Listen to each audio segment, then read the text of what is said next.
भारत के सबसे प्राचीन 10 मंदिरों में से एक है कोणार्क सन टेम्पल।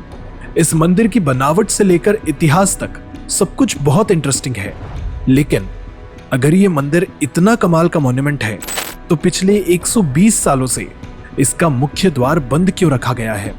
आखिर मंदिरों के सबसे बड़े राज तो उनके गर्भगृह में ही तो दफन होते हैं। लेकिन बात बस इतनी सी ही नहीं है, बात यह भी है कि मंदिर बनने के बाद उसके मुख्य कारीगर ने नदी में कूदकर आत्महत्या क्यों कर ली थी? आज भी रात में मंदिरों से नर्तकियों की नाचने की आवाज क्यों आती है? क्या यह मंदिर सच में रेत में दफन था? चलिए बात करते हैं उड़ीसा के सबसे प्राचीन लेकिन रहस्यमय मंदिर के बारे में। यह मिस्ट्री है कोणार्क सन टेम्पल के बारे में।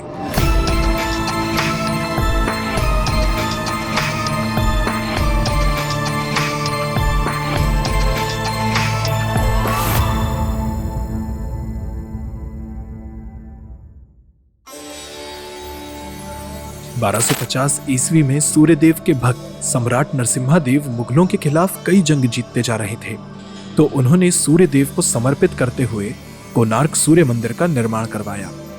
मंदिर को आकार सूर्यदेव के रथ की तरह दिया गया है, जिसके दोनों तरफ 12-12 पहिए हैं और सामने 7 शक्तिशाली घोड़े हैं। मंदिर की बनावट कुछ इस तरह की गई है कि सूर्य की पहली किरण मंदिर के मुख्य द्वार पर ही पड़ती है।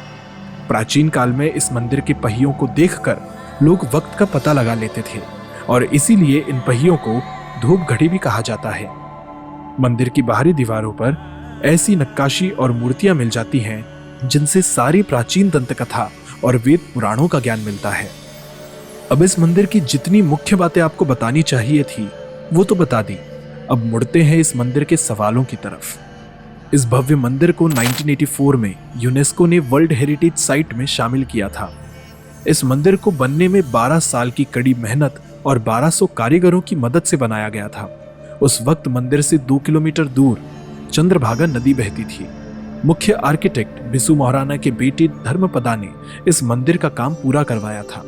अब सवाल ये है कि मंदिर के बनते ही धर्मपदा ने चंद्रभागा नदी में कूदकर जान क्यों दे दी थी? प्राचीन काल में जो नर्तकी महाराज के दरबार में नृत्य किया करती थी, उनके नाचने की आवाज आज भी रात को मंदिर से क्यों आती है? कहा जाता है कि मंदिर के शिखर पर एक 52 टन का मैग्नेट था, जो इतना पावरफुल था कि उसकी वजह से नदी के जहाजों की दिशाएं बदल जाती थी और कुछ जहाज तो पानी में डूब भी जाते थे। दरअसल इस मंदिर के पत्थरों के बीच में आयरन प्लेट्स लगाई गई थी और मैग्नेट इस मंदिर को मजबूत और स्थिर रखने का काम करता था। मंदिर में सूर्यदेव की मूर्ति हवा में स्थिर खड़ी रहती थी, वो भी इसी मैग्नेट का कमाल था। लेकिन पोर्चुगीज सेलर्स ने उनके डूबते जहाजों को बचाने के लिए उस मैग्नेट को निकाल दिया और वहीं से इस मंदिर का ढहना शुरू हो गया था। लेकिन क्या यह मैग्नेट सच में था? क्योंकि इतिहास में इसके बारे में कुछ नहीं बताया गया है और आर्किटेक्ट्स इसकी बस पॉसिबिलिटीज देते हैं, ना कि एक ठोस जवाब। लोकल्स ये भी कहते हैं कि जो मंदिर हम आज देख रहे हैं वो एक अधूरा मंदिर है। मंदिर का बहुत सा हिस्सा आक्रमणकारियों और प्राकृतिक आपदाओं की वजह से नष्ट हो गया है। कुछ तो लोग ये भी कहते हैं कि यह मंदिर श्रापित है। मंदिर को खराब होने से बचाने के लिए 1903 में गवर्नर जॉन वुडबर्न ने सारे दरवाजे सील करवा दिए थे। लेकिन क्या दरवाजों को सील करवाने के पीछे बस यही एक रीजन है?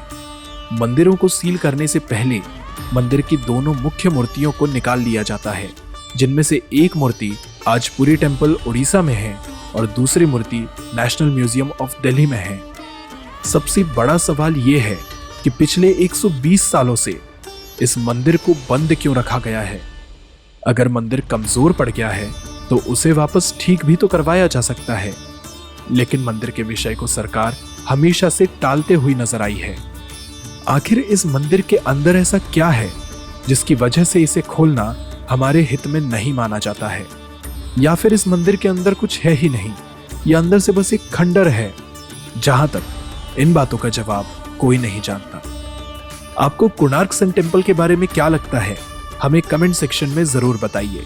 अगर ये वीडियो आपको अच्छी लगी तो मंदिर के इस इतिहास को और लोगों तक जरूर शेयर कीजिए। सब्सक्राइब कीजिए हमारे चैनल मिस्टर क्यूरियस को। जल्द ही लौट रहे हैं और एक मिस्ट्री के साथ।